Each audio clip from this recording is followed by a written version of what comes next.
Yes, guys, what's happening? Welcome back to the channel and welcome to this afternoon's live stream. And last night, there was humiliation for Chelsea as we rounded out our disappointing tour of the US with a 4-0 annihilation at the hands of Mikel Arteta's Arsenal. It was humiliating. Nothing, again, Tuchel absolutely fuming in the press conference afterwards, not mincing his words whatsoever, saying it exactly what he feels, exactly how it is. Although we'll get into it, I think he has to take some responsibility as well for certain things that are going on. But really, something like this has been coming for a while now. Each game we've had in the US, we've had 3 games, Club America, Charlotte, and then Arsenal.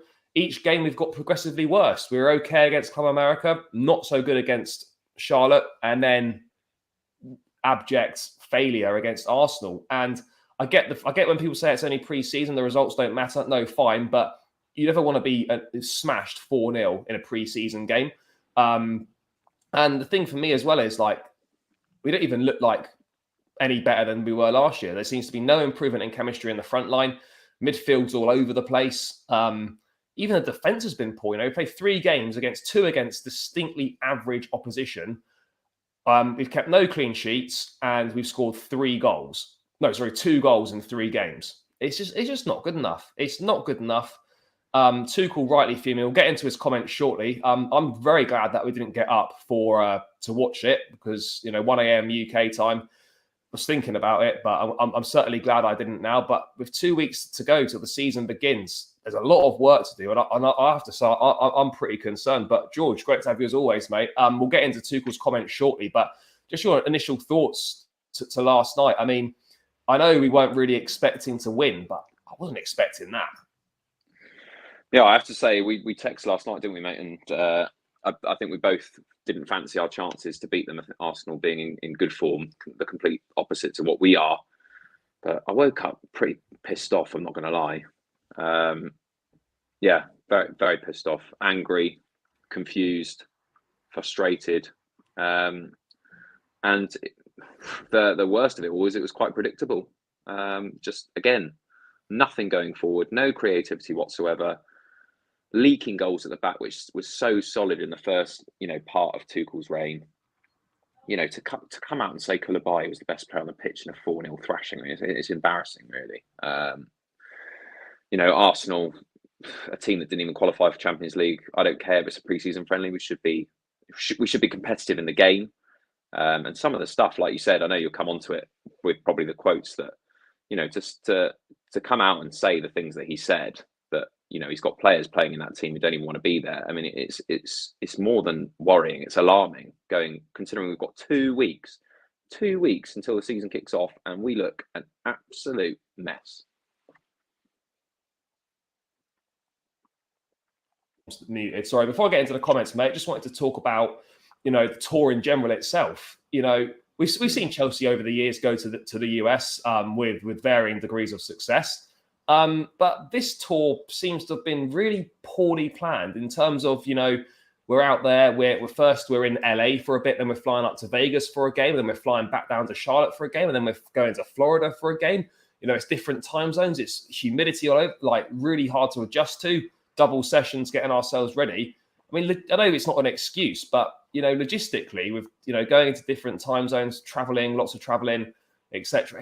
It feels like it's not been thought out very well at all. And, for me, pre-season is about trying things, experimenting, getting minutes in the legs so you're ready for the season. As you said, Nate, we didn't look ready for the season at all. We look worse than when we finished the last season. I've seen nothing in this pre-season to suggest that I'm feeling confident going into the season starting in 2 weeks, because defensively, we don't look all there. Midfield, we're all over the place. And I don't even want to get started on the attack. It's just non-existent. There's just nothing. I mean, what even was last night? Last night, we started with a back 4, which is fine. A lot of people have wanted to see the back 4. We just haven't got the personnel. He tried Conor Gallagher in that single 6. That didn't really work. Jorginho struggled in that 6. We seem to have Kai Havertz on the wing starting there. It was almost like a 4-2-3-1 with Mount, Havertz, and Sterling behind Timo Werner, who I don't even want to talk about Timo Werner. He was honestly an absolute disgrace. And then he has the audacity to say that Tuchel's too critical of him. It's honestly, I am really worried. But I mean, mate, let's get into some of the comments. And I want to start with one that, for me, out of all the comments, and there were quite a few that were not great. This perhaps is the most damning one, in my opinion, and it's not something we're unused to. Being Chelsea fans, we could not match physically and mentally because we have a lot of players who are thinking about leaving and looking at their options. Before I get onto the players leaving and the options, mate, another manager questioning the mentality of Chelsea squads. What is going on here? Why is there seemingly a mentality issue? We've had Jose question the mentality. We've had Lampard question it. We've had Conte question it. Ancelotti question it. Maurizio Sarri question it. These are five managers very good at what they do, and five totally different managers, and yet they're all questioning the mentality. What's going on here at the moment? I don't know. I mean, looking at the reaction from last night, the worrying thing is that it could have been worse than 4-0. It looked like, which is really alarming. I'm in agreement with you. I don't mind experimenting with tactical changes, because I think if you're not going to do it in pre-season, when are you going to do it? So maybe that's a partly. And to touch on your earlier point about the format and the organisation of the tour, I think it's been diabolical to stretch across that many places in a short space of time. I would have rather stuck to one area and just played more games. Yeah. So again, the board above have to be take account for that. And we said it just before we came on air, mate. Why is Tuchel saying that, but then playing these players? That's what I'm really struggling with. Unless he's trying to, come to the realization that actually we're not going to be able to get rid of deadwood, and it is deadwood, by the way. I think last night I actually had a bit of an epiphany that, I ended the channel last night watching you guys on the YouTube channel and thought, yeah, we've got a good squad again. Last year, before we even kicked the ball, I thought we still got one of the best squads in Europe. I've got to sit here and say I'm totally wrong with that. I think there's a lot of deadwood, and 9-10 players we're talking about. Why is Ross Barkley there? Why are we still playing Michy Batshuayi? It's like going back. It's going back 7 years. It's total nonsense. Play players that want to be there, and then he sends away players like Gilmore, who wants to play for the club, and Harvey Vale as well. I'm not saying that these guys are going to be, regulars in the squad, but these guys are potentially the future and actually want to be here. As you say, you can't have it both ways with Tuchel. And we love Thomas Tuchel. Don't get me wrong, but you've got to, be fair with criticism. And okay, I understand that we couldn't match them physically and mentally. Fine. We have a lot of players who are thinking about leaving and looking at their options. Okay, that's fine. That happens at football clubs. But don't keep playing these guys. If these guys don't want to be here, they're not going to be giving it their all. Alonso doesn't want to be here. Why is he still playing? Azpilicueta, just not only is he washed up now, his legs are gone. He's not good enough anymore. He's also agreed a contract with Barcelona, and he wants out. Batshuayi is not part of the plans. He has nothing to do with Chelsea. So why are we still playing him, as you said? Ross Barkley is nothing to do with Chelsea. Why is he still there getting minutes? Timo Werner is not good enough. Why is he still playing? I just don't understand it. And Tuchel's got to look at himself and say, okay, it's all very well saying that, but Thomas, you're still picking these guys. If that's a problem that you've got, that we've got players that are thinking about leaving, don't keep picking them. It's quite simple. Just don't keep picking these guys. I don't understand that. But are you worried about the mentality of the group? Because, as I said, it's been questioned by multiple managers now. There must be something in it. All these managers can't be wrong.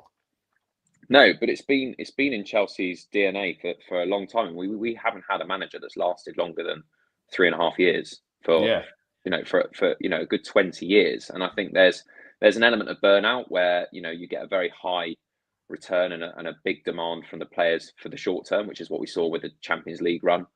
But maybe they're just Tuchel's running out of ideas. The whole Lukaku situation was a terrible judgment call, and there's been some questionable things from Tuchel. Amongst everything good that he's done, we have had some alarming results. Look at the games, the draws at home last season, Brentford, smashing us at home. Lack of goals. His decision to bring in Lukaku. There are things there that you have to question. No manager is perfect. We love Thomas Tuchel. We don't want to see him go, obviously, but I really do fear, with such a tough start that we've got in the season, we lose potentially to Everton, Spurs, which is very possible, and we don't pick up points early doors. I think his name's on the chopping board, mate. I really do. Well, it's difficult to say. We don't know what the new owners are going to be like. He's obviously never going to give him a chance, but we've seen managers give say these sort of, I don't know, inflammatory or explosive or kind of not holding back, taking shots. We've seen Mourinho do it, etc. In the past, others have done it. Antonio Conte's done it as well. And in previous regimes, it's almost like it's the beginning of the end when these sorts of things start happening, because you can't sack the players. So ultimately, the manager ends up going. I don't think Tuchel will end up going, but the whole point of pre-season is to get yourself ready for the season. And we are nowhere near ready. We are absolutely nowhere near ready. I mean, back to the game itself last night, mate, why in our most difficult game of the pre-season against Arsenal, why are we suddenly experimenting starting with a back four? Surely, you want to play your systems that you're going to use in the season predominantly. So why did we start with a back four against Arsenal? If we were going to use the back four, we should have just experimented with it against a couple of those shit teams, whether play it against Charlotte or play it against Club America. Don't suddenly play it against Arsenal. We've gone with 2-3 at the backs in the first two games, and we're suddenly playing a back four, and then we switch back to a back three for the second half. I don't understand it. The back four is clearly not going to be the formation that we go in with this season. Every time we've played the back four, bar 2 games against Spurs, we've been awful. It's been terrible. So I don't really understand that at all. Going with that back four. But again, we just don't look fit either. We just look miles off it. We were miles off it. Arsenal's preparation seems to have gone far better than ours. And I'm not saying we've lost 4-0, it's a disaster, and the season's going to be shit. Of course it's not. But the fact is that this has, again, highlighted some very worrying issues. And before we get into a few of those, mate, I'll just stop this one here. I'm just going to bring another one up. I wanted to move on to what is probably the biggest issue, is the attack. Is it this one? I'll get into this one first. We talked about getting ready for the season, etc. That's the whole point of pre-season. We don't look anything but ready. But George, how concerned are you, mate, by these comments from Tuchel? I cannot guarantee that Chelsea will be ready for the new season. I saw today in Arsenal a level of mental commitment that we lacked, because we have a lot of players. That's just the preface of that. When the manager's coming out 2 weeks before the season saying he cannot guarantee that we're going to be ready for the new season, what does that say? I mean, I find that quite remarkable, that we might not be ready for the season. What do you make of that? It's ridiculous. I mean, the one thing that we can't criticise Thomas Tuchel for since he joined Chelsea is his honesty in press conferences, which you have to give him credit for that. I mean, he's not going to come and some managers protect players, other managers just kind of place the water under the bridge and just say it was we'll draw a line under it. He's basically just saying what we all think, which is we're not ready. But for the manager, for the person who makes the decisions, to come out and basically throw his players under a bus to say, We're in deep shit, mate. I really, considering the start we've got, I have seen nothing in this pre-season that warrants promise in terms of closing this gap. I mean, if anything, it's going to get worse. You only have to look at, Arsenal seem to have an identity now. They've played a similar team for all their pre-season games. They've got better as they've gone on. City, obviously, Haaland scoring last night took him 11 minutes to get off the sheet. Loads of positives elsewhere, and yet you've got Chelsea. And again, like you touched on, mate, it doesn't, a bad preseason, a good preseason doesn't mean that you're going to have a poor season. But you do want things to go right, and certainly not this wrong. And I can't really remember a preseason like it where we've been really, really poor and got progressively worse as the games have gone on. And those comments, I mean, it just rings alarm bells left, right, and centre. How can we potentially not be ready? Like, it's just ridiculous. Like, what have we been doing out in America? We've been out there for a few weeks now. What have we been doing? Like genuinely, what are we doing then? If we're not going to be ready for the season, what have we been doing out there? Like, what have we been doing then? Because, we're out there, we're doing double sessions, we're training, we've played a few games.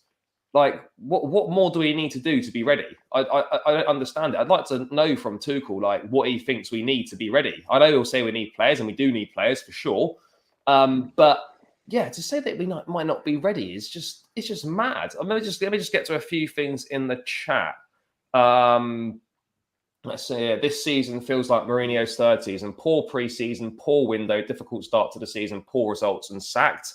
I mean, maybe. I mean, under Roman, I'd certainly say that. I mean, the fact that the window's been difficult, but we have made two good signings in Sterling and Koulibaly, but we need more. And it's now becoming frustrating. We got those done pretty quickly, but it's so evident we need so much more. And time's massively running out. It really is to address what we need on the pitch. I'm just glad that Bowley was there last night to see how much more work there is to do. But he's seen it with his own eyes.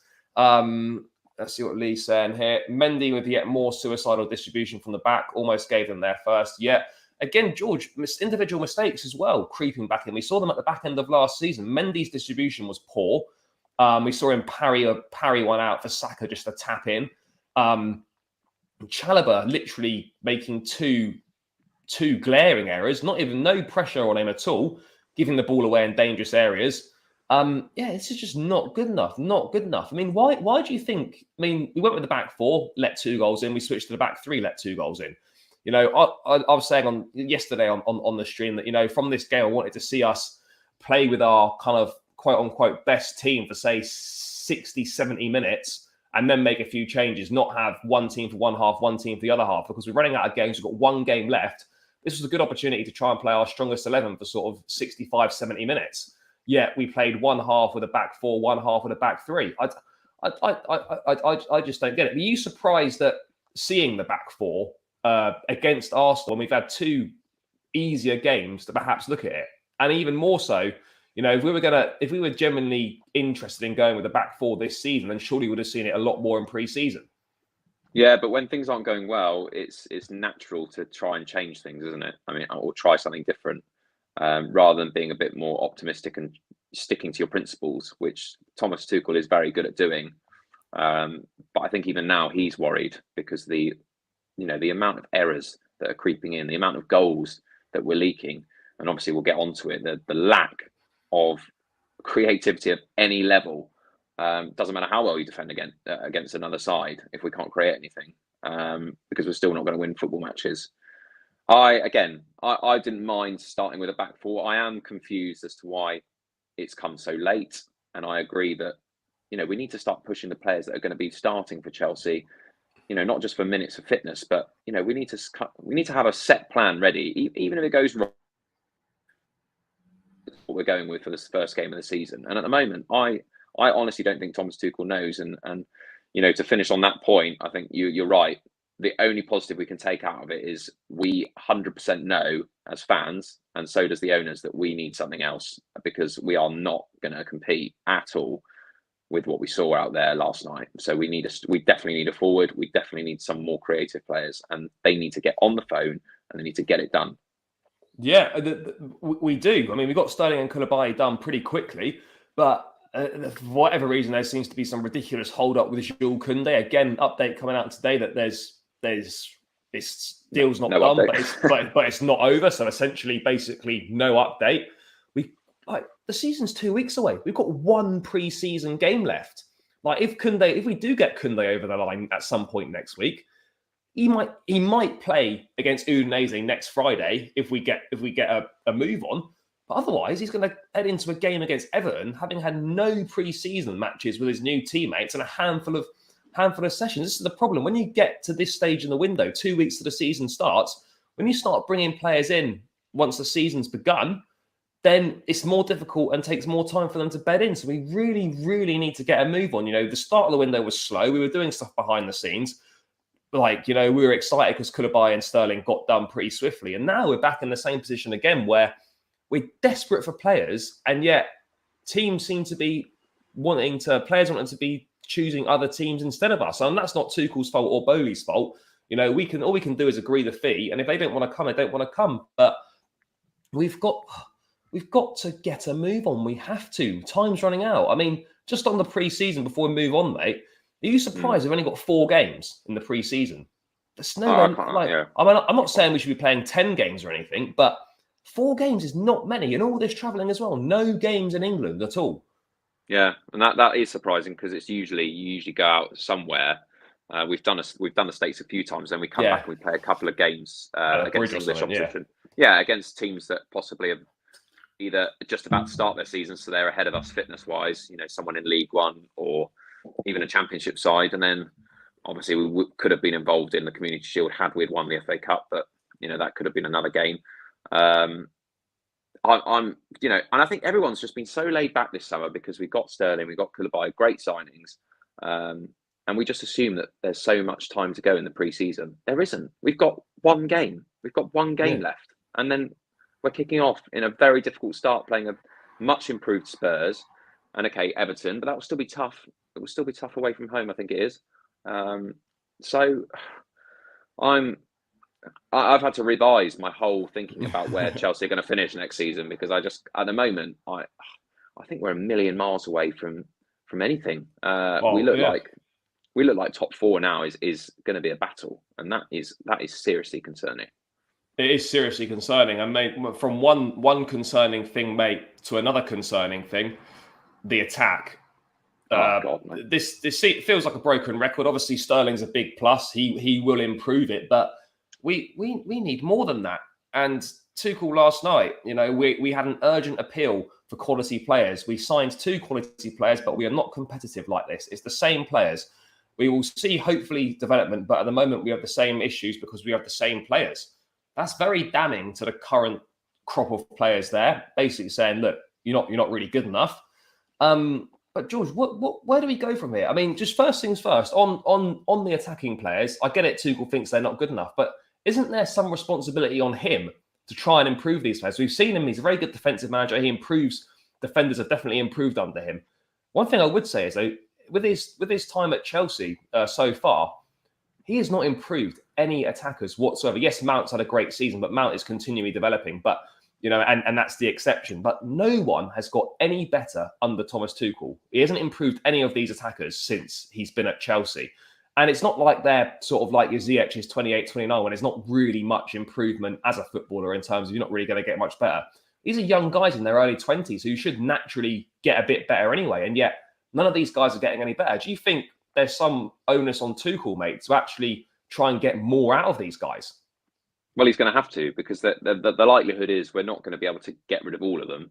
And I'm sure there's some players there that he still does believe in. But looking at last night, I think it's a serious problem, because I think he generally has lost faith now in constantly going with certain forward players who just constantly let him down.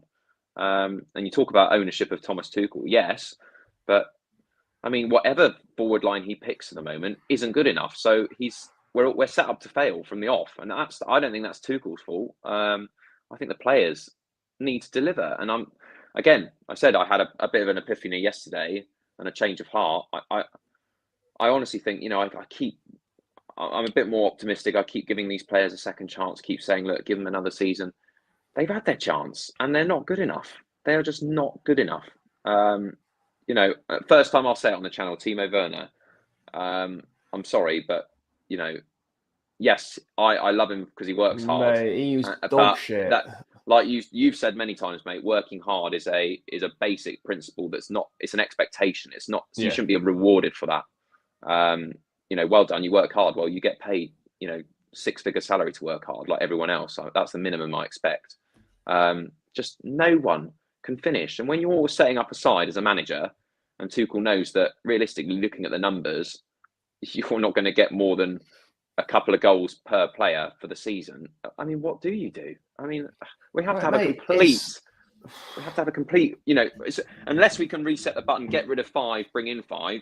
It's not going to happen, mate. No, it's peak. It's peak times. It's just like, mate. Do you know what's even worse is when you fucking Rafinha banged in a worldie top bins last night in the Classico. Like, mate, no one does that here. No one. No.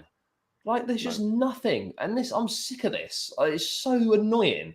It's just like you go into every season with optimism, and yet just time and time again let down by the same shit players.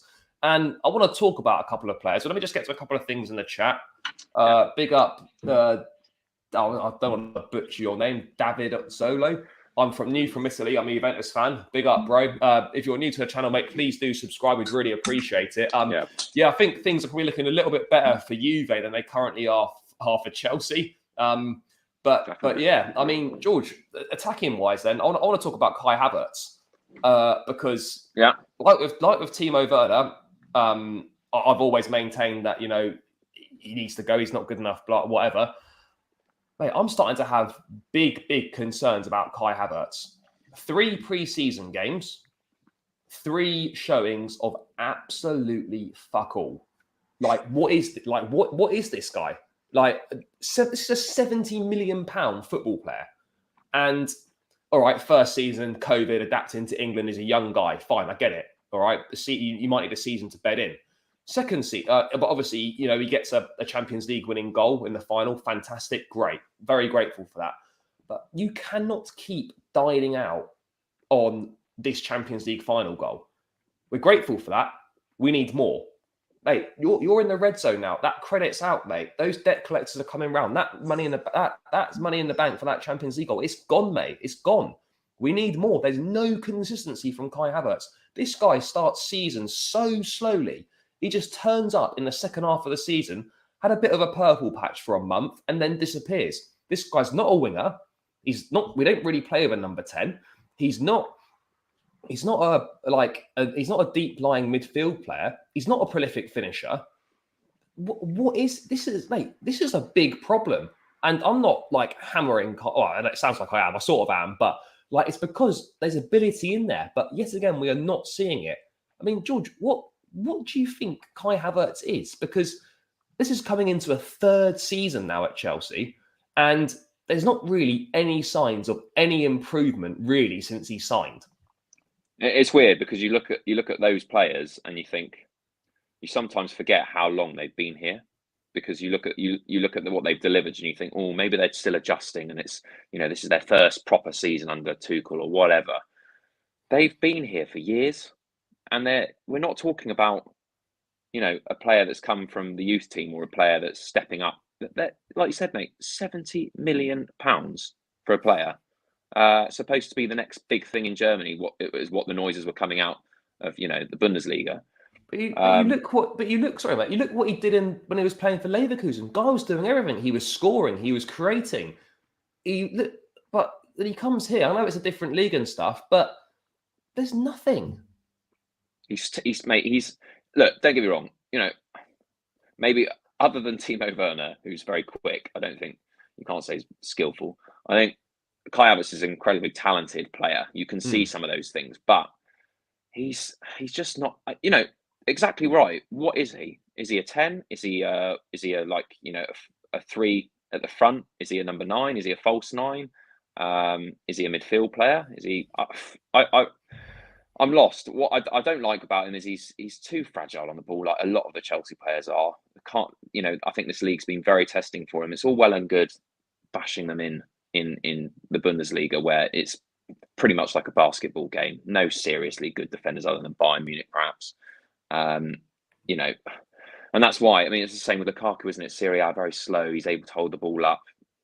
It's ping pong football, and you come to the Premier League, it's serious business, and these players have been here for years. It's just not up to scratch. And it's just pissing me off that you see players like Haaland do such an obvious choice to fill in a gap. Why aren't Chelsea trying to pursue just players like that? I mean, if he doesn't want to come, that's fine. But it's so frustrating because we're going in with the same attack and we know it's not good enough. So we're set up for failure before we've even kicked the ball this season.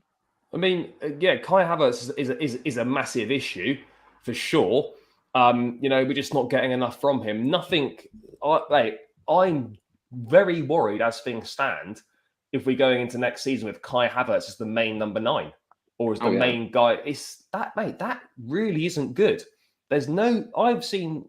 Look, this conversation we could look back at it in like into the season, and it could be like a total disaster or whatever. And we might have got it completely wrong. But as things stand right now, from his 2 seasons at Chelsea and from this pre-season, I have seen absolutely nothing from Kai Havertz to suggest that he is going to be the man to lead the line and get us 10 to 15 Premier League goals, which when you're playing for Chelsea in the forward line, you should be getting at least between 10 and 15 Premier League goals minimum.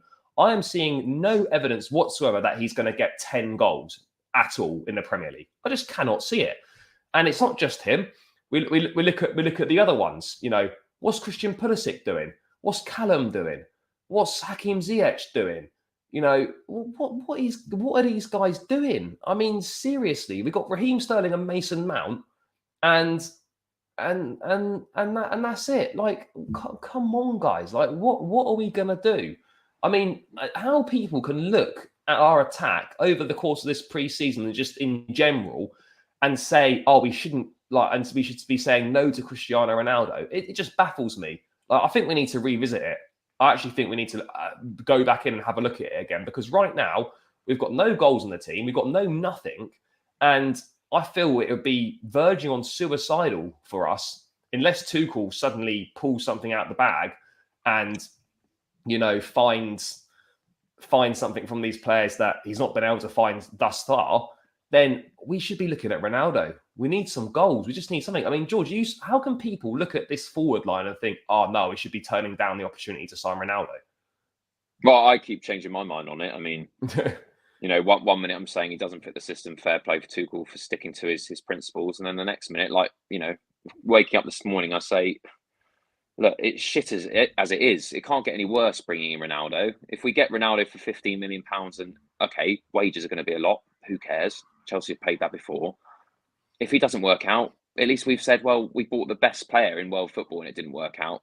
You know, at least we tried. I mean, we cannot go in with this attack and so many transfers like Rafinha, like Richarlison, have just Jesus scoring against us, just another kick in the teeth. Yeah, just, you know, who's had an incredible pre-season, and it's just a kick in the teeth, because Chelsea are now running out of time, running out of options that are actually available, and you know, we have to get something. It would be very interesting to see if Thomas Tuchel actually has said this to the players and basically just given them bollocking, saying they're not good enough. I don't know, because they do need a bit of a shake-up.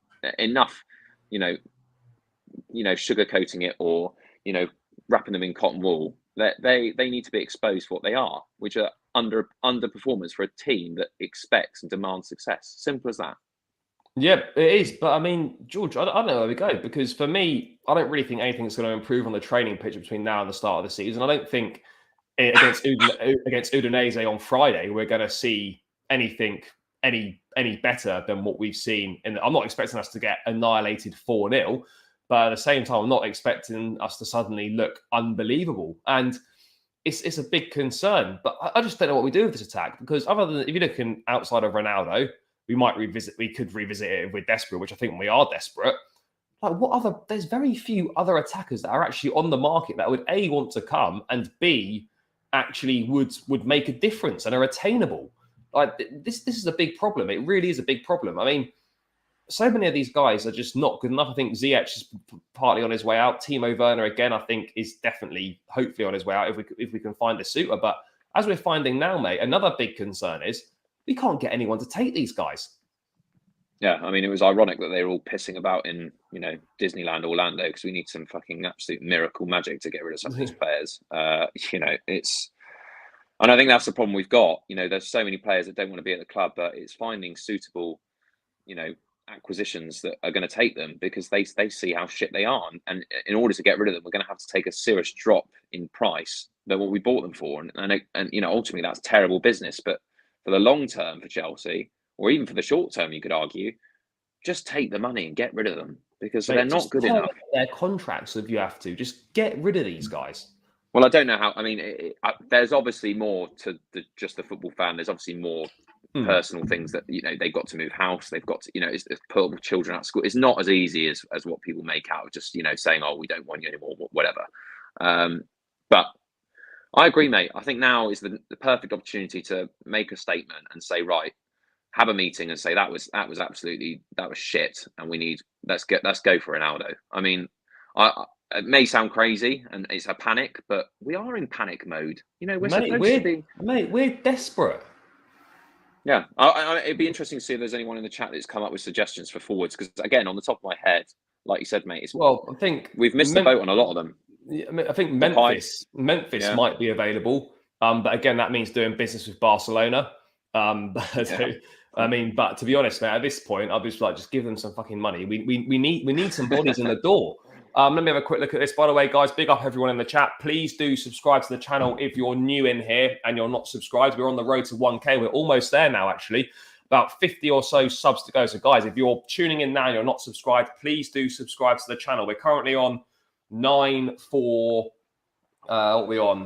We have a quick look. Currently on 942. Let's try and bump that up to 950 before we wrap up here. So, guys, yeah, another 8 of you smash that subscribe button. Let's get up to 950 and keep smashing the likes, guys. Really appreciate all of the support. But as you say, George, this is not a quick fix. So, I'm not going to get rid of all these guys. I think Ziyech will go. I think we'll be lucky to get rid of Timo Werner. But again, we're in trouble looking for replacements. But yeah, I just don't know what we do. I mean, another thing in the market, talking about the market, we've done good business in the market, as we've stated. But since Tuchel's been here, mate, he's only really had 2 signings. He's had Sterling and Koulibaly this season. Last season, we had fucking Saul, who was dog shit, and we bought in Bettinelli as a third choice keeper. All right, we bought in Lukaku. Tuchel's had 3 permanent signings since he's been here. That's not enough. Given the state of the squad and what we need to do, what we need to get rid of, what needs to come in, 3 players coming in across 2 windows so far. It's nowhere near enough. I mean, do you think now, mate, we're starting to lack a bit of pull? Are you surprised at how many players are turning Chelsea down to go elsewhere? We seem to be lacking a bit of pull at the moment because we're in for players and then it's either they don't want to come or they want to go elsewhere. I mean, I'm a little bit concerned that there's a lack of pull at the club at the moment because, all right, Sterling, we got him, but there was no one else in for him. He wanted to stay in the Premier League.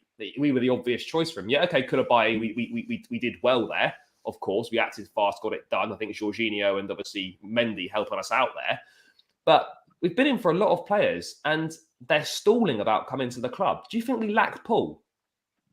Yeah, 100%. I mean, I don't even think it's a question because what are Chelsea at the moment? New ownership, it's unknown territory for everyone. We don't know. We don't know what the future holds for Chelsea, and we are so far away from Manchester City. It's hard to accept because Chelsea have always been there or thereabouts. Even in the poor seasons, we've ended up winning something big. And we said it. We said it at the time. We said when we won the Champions League, which was an overachievement. We know that we weren't the best team in Europe, but we had an incredible run. That's the time to make your statement and say, right, that's our biggest pulling power play. We're the champions of Europe. Come to Chelsea. We didn't take that.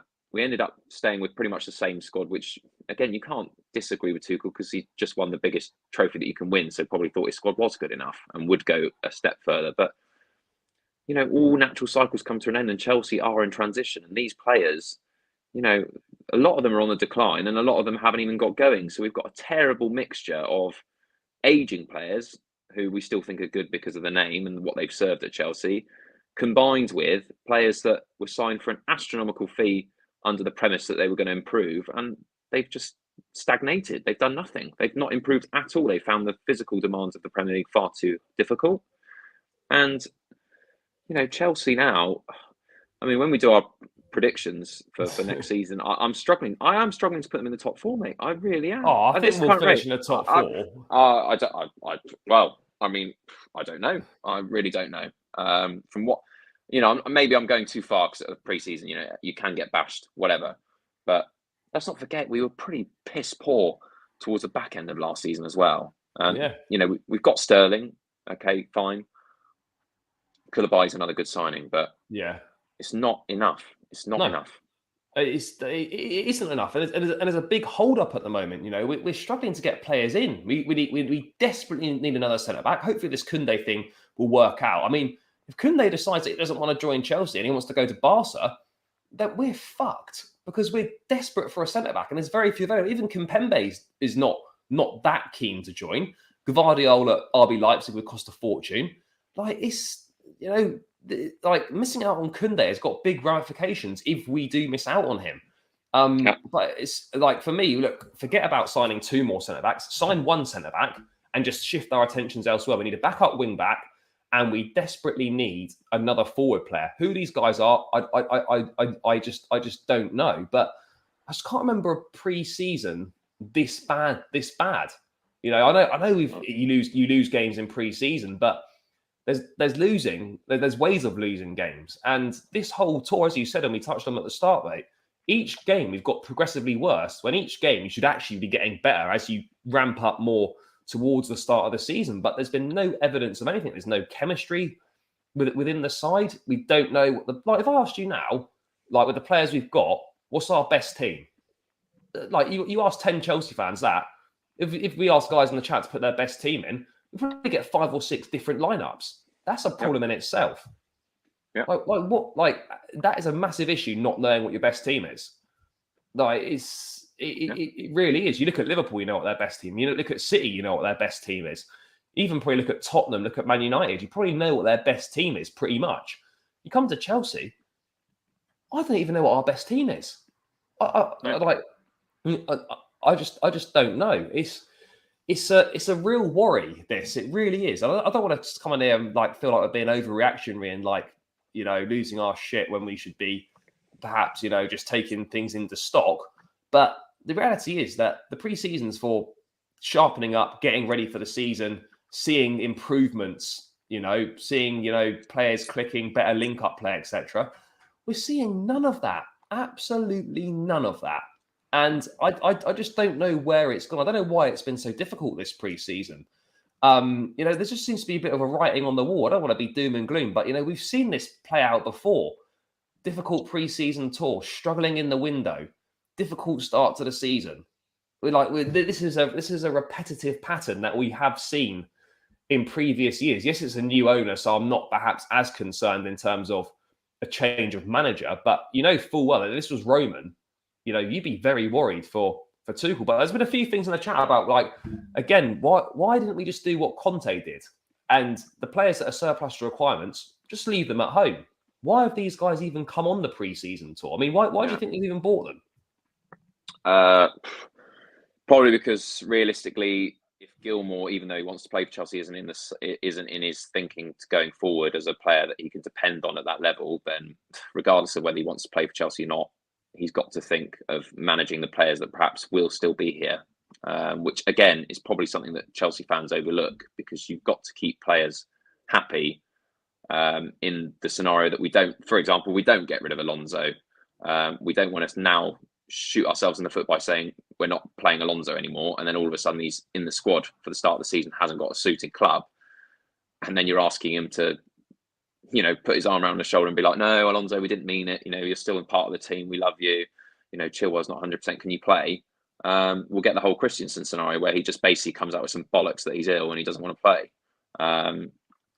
Yeah, I don't think we are being overreactionary, mate, because everyone knows the problems, and everyone we know we're not good enough going forward. We know we're not going to score enough goals. So how can we possibly go into a season? It's actually madness that we're going into a season knowing that we are so shit up top, and yet that's what we're going in with. It's like going into war when you haven't got any battle, any army. It's just it's ridiculous. It's like going to war when, mate, we've got guys with bazookas and we're fighting with water pistols, mate. It's just there's a big issue, but I just. Like, I refuse to believe, right, that, because this is not a new problem. We've had problems with attackers for years. Eden Hazard masked over a number of issues. Drogba and Costa have been our last couple, you know, of good players in the centre forward role. I almost feel like it can't keep being the players every single time. Is it the manager? Is it actually the way we set up to play football is not conducive for attacking players to flourish? Like, because this keeps happening over and over and over again. Like when you're going through 7, 8, 9, 10 attacking players or whatever it is, the amount of attacking players that we go through, surely it can't keep being the players every single time. Do you just think the way we set up to play football just doesn't suit attacking players that come here? Well, I think you're right. But when Tuchel first came in, it was about stopping the leak, because we were actually quite creative going forward. But Lampard obviously played a very expansive game of football, wanted to play out the back, and we were just making too many errors and leaking goals for fun. He came in, completely eradicated that from minute one, when we managed to get a clean sheet despite not winning the game, and built our whole Champions League run on keeping clean sheets. But that did mask over the cracks. We still weren't that clinical, but we managed to get away with it because we were so good at the back. And then as soon as, I think it was Christmas last year, as soon as we then started to leak goals, you could see that we've got problems both ends. And I think Chelsea have always had a quite of a defensive mindset, probably since before we were born, mate. Until when Chelsea used to be spoke about as kind of that sexy football in the 80s and the 90s. I think since then we've been built on this Mourinho style. Don't concede, we'll end up getting points that way. And perhaps it doesn't. And that's, again, comes back to your point right at the start, where Tuchel has to take ownership and responsibility for his own. He has to adapt. He has to be able to get the best out of the players that he's got. That is his job. That is a job as a manager. That's like your number one job description. Get the best of what you've got. Simple as that.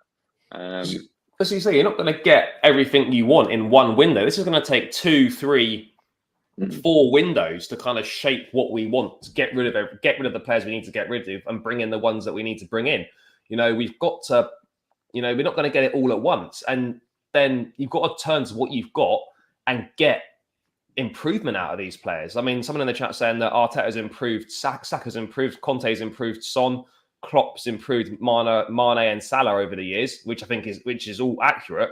And Tuchel's not improved any attackers. I think, and as RD says, he's got to take responsibility as a coach. I think that's absolutely spot on. You can't keep blaming the players all the time. Sometimes you've got to look at yourself and think, am I doing everything I possibly can to try and get an improvement out of these players? Because I guarantee if these players went to play somewhere else under a different manager, maybe, we'd be seeing different performances from them.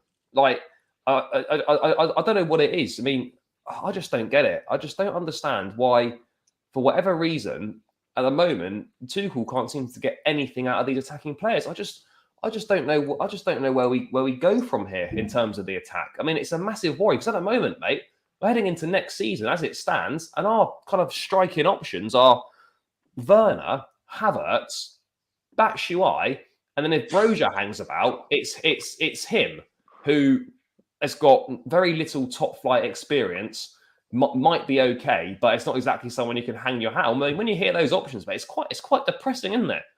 I mean, that you just lifting that there is probably. I mean, this is no overreaction. That is probably the worst setup going forward that I've had since Chelsea. You could even go back to Zola, Hasselbank, Johnson. I mean, that was better. Anelka, Crespo. Yeah, Morata at the start was firing. He started really well. So, and at least he was a number 9. I mean, what the hell is Michy Batshuayi still doing at the club? I have not got a clue. Yeah, it's disgraceful. He cannot be in the thinking. Yes, Havertz has got potential, and mark my words, like you said about other clubs, he probably will be a world beater in 5-6 years' time at another club, and we'll be like, oh, there's another one, De Bruyne. He can add to the list. De Bruyne, Salah, now then him, probably. So that seems to be the Chelsea trend. We buy players, sell them on because they're shit, and then they end up going to be absolute world beaters. We'll probably buy them back in about 6 years. Comes back again. Don't want to keep banging on the drum, but I said about Tammy Abraham ages ago how I would love to have him in the setup now. I did say that, but again, how Tuchel thought he wasn't better than what we've got now, it's questionable. It's very questionable. I mean, I think it's annoying that we sold Giroud as well. I'm not saying he should start every week, but when you look at what he's doing at Milan, he can still do a job, a very good job. Like it's Chelsea, he was good at Chelsea. I just don't know where we go. I don't know who we bring in the market. There's so many questions and not enough answers. And with the season 2 weeks away, I'm really concerned. As you say, Arsenal have an identity. You look at Man City, identity, Liverpool, identity, Spurs are forming an identity under Conte. If I was to ask you, what is Chelsea's identity under Thomas Tuchel? Because I don't know. I'm not seeing any clear identity. No, I just see more problems and trying to, just doesn't know his best team, different players every week playing in different roles. Havertz has played pretty much every position across the front three. just because we don't know what we can do. We honestly we step onto the pitch, and I don't think anyone can take the game by the scruff of the neck and say I'm going to win this game for Chelsea.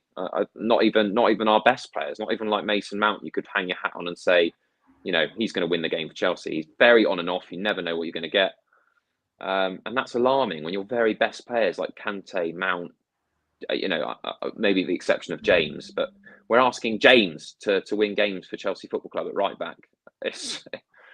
We're far too. I know the wing backs are really important in the 3-5-2 system, but we are so reliant on the wing backs to actually create and do stuff for goals as well. For goals as well. But the fact of the matter is that we've got more of a goal threat from Chile and James than we actually do from anyone in the front line. Okay, maybe not. Maybe Sterling's in, maybe not. But apart from Sterling and Mount, Chile and James are pretty much our source of goals. And that's ridiculous. I know you want them to chip in with a few, but we're so reliant on them. And if they don't perform well, then we don't tend to play well. And if Mount or Sterling doesn't play well next season in games, and that will happen, we're fucked because no one else steps up and does anything. So I don't really know what to do. I mean, we're desperate for players. I'm not saying that Tottenham are going to beat us in the league next season, but you look at the business they've done. They've gone out, they've got the players in that Conte wants. They've got it done early, and they're doing it. I understand, it's difficult to get players in. I get it. I get it. It doesn't just happen, but it's alarming that we're this far into the window. We've got 2 players in, no one's left, and there's so many more to come in. Like, there's a lot of work to do, and it's not. I don't think it is overreactionary to be worried about how much work there is to do, because right now I'm not confident going into Everton away in 2 weeks' time. I'm really not. We struggle there at the best of times. I know they're not great. They've obviously lost Richarlison and that, but yeah, there's a big problems on the horizon. I'm just not sure where we go from here. I mean, I know that sounds a little bit dramatic to not sort of know where to go, but as you say, mate, we just about scraped top 4 in Tuchel's kind of first season. We weren't playing well in the league, and we got a favour from Spurs on the last day, beating Leicester because we lost at Villa. Ultimately, I know we won the Champions League, but we weren't to know that. And then last season, the top 4 should have been sewn up, yet we stumbled across the line and got it done with 2 games to go. You can't keep doing that. Like, 1 year, you are eventually going to miss out. It's like teams that stay up for a few seasons by the skin of their teeth. Eventually, you're going to go down. You can't keep doing it. I do think eventually there is danger that we don't put our fingers out our arse. There is a possibility that we could slip out of the top 4 at some point. Mate, serious danger. And then you look at all the other teams, on paper have recruited well, and they've improved. They have improved. Again, like you said, it doesn't mean that because they brought in these right players and they've had a good pre-season that suddenly Spurs, United, everyone else are going to do better. You'd expect them to do better, and you'd expect more competition next season for that top 4 spots. But for me, I agree, mate. I'm with you. I'm not confident at all, and that's completely changed from when the start of the pre-season and the Sterling signing, and we were so pleased. It was a big statement. It was a big marquee signing, a Premier League ready-made player that we all craved for. But 1 player doesn't solve the problems. 2 players doesn't solve the problem. We've got more of an issue with the players that are currently at the club than possibly recruiting. But I think it's honestly, it's not overreactionary. It's a total mess, and you only have to look. I'd love to have been a fly on the wall during the transfer, bids in the office, because the amount of players that have slipped through our fingers. Realistically, we probably could have got De Ligt. We had pushed a bit harder and paid the money. Could have got Rafinha. And imagine having those players now. Again, no guarantee, but gives you a bit more of a chance than having what we've got. As a Chelsea fan, I think I've gone from optimistic to concerned in a matter of weeks. Mate, I fully agree. Mate, by the way, when you need to go, just give me a shout. I'll probably go in a couple of minutes, mate. Couple of minutes. Yeah, that's sound. I'll just get to a couple of things in the chat. This is another thing I wanted to mention about. How can Havertz and Werner, right? They played together for Germany. They're at the same club. How can these guys have zero chemistry together? Absolutely nothing. Like, I just don't get it. What's we saying here? We were shite, and we were. I think it's as simple as that. I mean, George, do you think we should look for another centre forward? Because I'm seeing people in the chat saying, "Oh, we should go for a striker." We've had such poor records with recruiting strikers. I mean, the last one has left a scar in Lukaku, which is an absolute disaster. It went way worse than I think, even by Chelsea standards, we could have imagined. I mean, there's not even that many number 9s out there. We touched on Memphis potentially. He'd be a versatile player. I think that would be potentially quite good. But other than that, mate, we're scraping a barrel. Lewandowski's gone. We're not going to get someone like Harry Kane. We're not getting Erling Haaland. There's very few number 9s actually available. I don't even think we can get a 9, if I'm being perfectly honest. Well, there were number 9s available, and Chelsea have fucked it because we didn't get any of them. Again, Lewandowski the other night showing. I mean, just watching some of the highlights. He always wanted Barca. We were never going to get him. Yeah. Yeah. Fine, but I think you can still have a conversation and try and tempt a player with a wage package that makes him at least turn his head. I mean, at least that's trying. I think curse-wise, mate, we just need to burn the number 9 shirt. No one should wear it again. I think just retire it. I mean, you look at the players that have worn it. I mean, Falcao, Morata, Torres. I mean, it's just destined for disaster. I don't think we should have a number 9 in the squad at all. No, as an actual number. Retire Get rid of it. Get a priest in or something and get some holy water over it. Or something. I don't know what to do. But we've missed countless opportunities to get someone in. Okay, maybe we don't need a number 9 as such. Maybe just another creative player who plays in the front 3. But bloody hell, surely Bowley was in the crowd last night. Someone's got to be doing something in the background to get something done, and we have to. We cannot go into that opening game without a forward signing. I mean, I think it would just be a demolition job, self-inflicted, if we do that. What are we going to do? Yeah, Start back July. What are we going to do?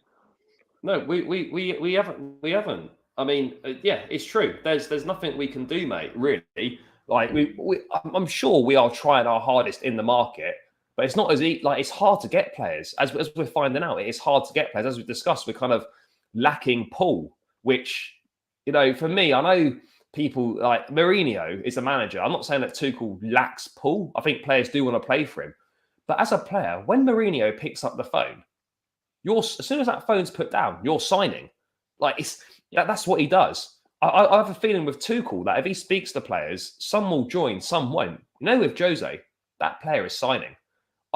Great point. He just got pull. He's just got that thing about him.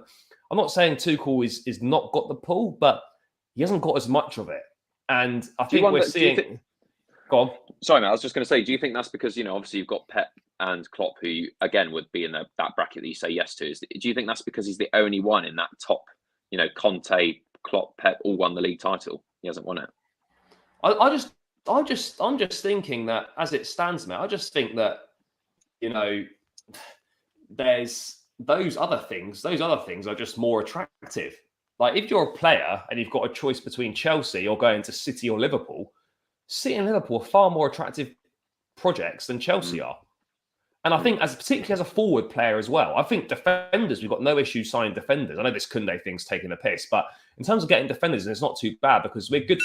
We're good defensively, and Tuchel has got a good record of working with defenders. I think with attacking players, they're looking at it and they think, hang on a second, Chelsea's attack is dead. Players really struggle when they go there, and Tuchel as a coach doesn't seem to get any improvement out of attackers so far. So why would I go there? It is. I think it is a worry. I don't think we've got an issue attracting players defensively, but offensively, I think it's hard to get players. I mean, I think the only reason we pretty much got Raheem Sterling was because he wasn't going to go to Man United, he wasn't going to go back to Liverpool.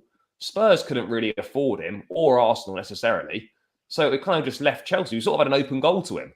I think there would have been big questions asked if other big clubs, say like a Real Madrid or someone like that, had been interested in Sterling. It would have been very interesting to see what he would have done, because I think we had a kind of almost a free ride there in that one. But it's a serious concern. It really is. I just don't know I don't really know what we do from here. We've obviously got the Udinese game on the Friday. Obviously going back to Cobham.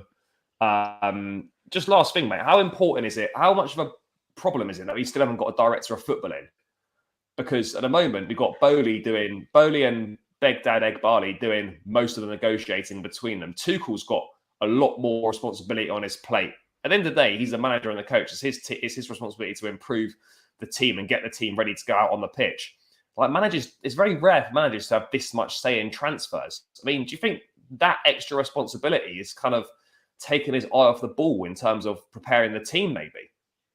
Yeah, probably. And I think Chelsea need to really, go back only a few months and say, we were on the brink of, not finding a suitable owner and going bankrupt again. It's not an over, it's not being over dramatic because, the reality was we weren't able to get sponsors. We had to close the shop. Chelsea didn't know where they were. And I think there are still a lot of issues, not just on the pitch that we've been focusing on for the last hour or so, but Chelsea having a massive shift in the way we operate and, with not just the systems, but the personnel upstairs. And, we need to take that into consideration because this has been unfamiliar territory for the last, 2 decades where Chelsea have just operated under one way and one man.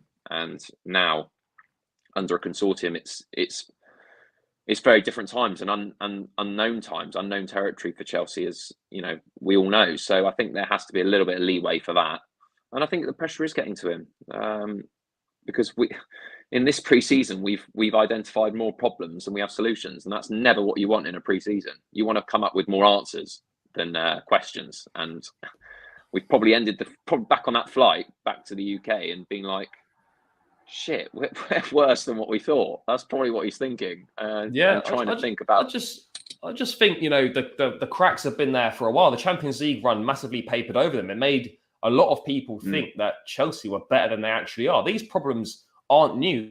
These ones have been here for years. They've been here for years. Just last couple of things in the chat before we sign out. Damien, no attacker would like to join Chelsea. Yeah, we mentioned that. Yeah, I think that's a fair point. What else we got? Yeah, Lee reminding us of our dog shit record against Everton. 1 goal there in 3 years, not 1 in 6 years. Yep, strong record there for the boys. All things have to come to an end though, so hopefully it might come to an end. This is another good point as well. I don't know if you watched the highlights of the Clasico last night. Christensen actually looked really good for Barca. I don't think there was ever any doubts that he was a bad player, but what's your thoughts very briefly, mate, on players versus system? Like, how important do you think the system is to getting the best out of the players? Or do you think that the players are good enough, you should be able to play in any system? Because there's a lot of talk about, we haven't got the players for this system, or this system isn't getting the best out of these players. Surely, if you're a professional footballer, whatever system you play, you should be able to perform. To a degree, yes, but I do feel it has massive importance. And that, again, comes down to how you're coached. And how much you believe in a system and how much success you get out of that system. And I think for certain players, you only have to look at, say, a prime example of like Eric Dyer, who, was tested as a midfielder for years, then went back to a centre-back. I think Conte finally sees him as that centre-back role, and he's now thriving in it. And I do believe there's a massive correlation between the two. And, I'm not fussed about Christensen because, again, a good squad. He wanted to go. Yeah. He didn't want to be here, and that's fine. And he probably will do better at Real Madrid. But it's, I think there is more to be said about types of systems and fitting players. Some just don't suit certain systems. I mean, could you imagine? I don't know, like, Thiago Silva works in his role because we know he hasn't got much pace, but he reads the game very well. If you played him in a back four, it wouldn't be as good. It wouldn't be terrible, but it wouldn't be as comfortable as it would have been in a back three, because the lack of pace isn't it? You've got 2 covering, whereas if you make a mistake or you're struggling for pace in a back 4, you're kind of almost fucked, basically. But yeah, I agree, guys. We're probably going to end it there since it's a good point to run out. We could carry on for hours and hours, but once again, guys, good numbers tuning in. Really appreciate all of your comments in the chat, all your contributions and stuff. It's great to see, as always, guys. please do smash the subscribe button. There's been over 60 of us in here.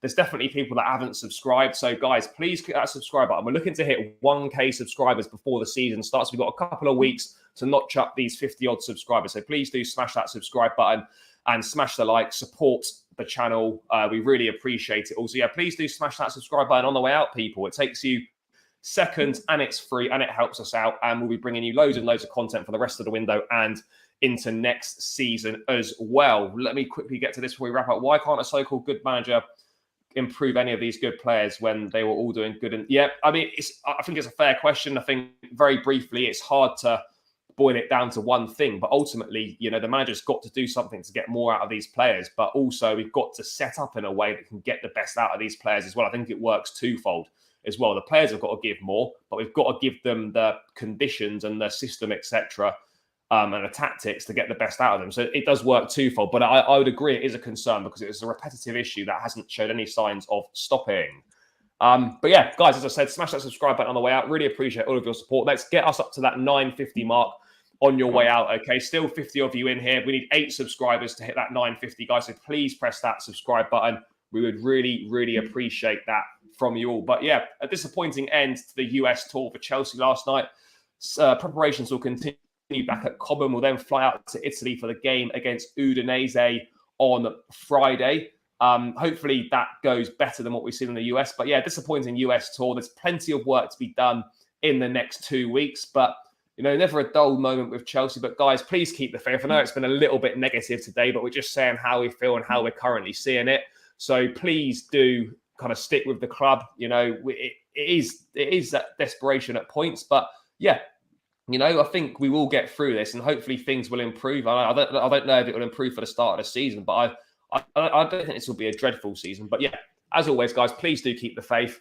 Lee, quickly, what are you saying here? This one here. Are you doing a show after the game on Friday? Might do, actually, because it's in Italy. It should be a favourable kickoff time. So we'll get back to you on that one. So yeah, stay tuned for that.